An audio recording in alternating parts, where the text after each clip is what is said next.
Ayan guys, meron tayo ditong dikya.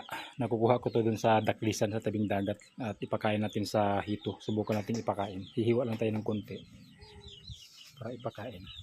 Ayan. Oop. Ayan, ito pala yung dikya guys o jellyfish na hindi nakaka-sting o hindi siya makati. Maiksi lang yung kanyang mga ganyan galamay. Ipakain natin. Tingnan natin kung kakainin nila. Oh. Pinagagawan.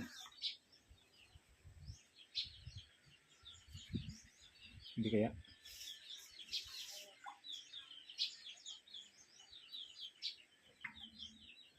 So ayun, kinakain.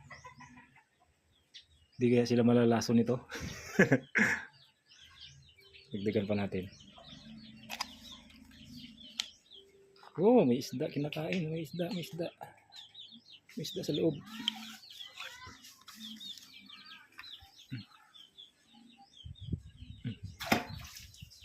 Loh.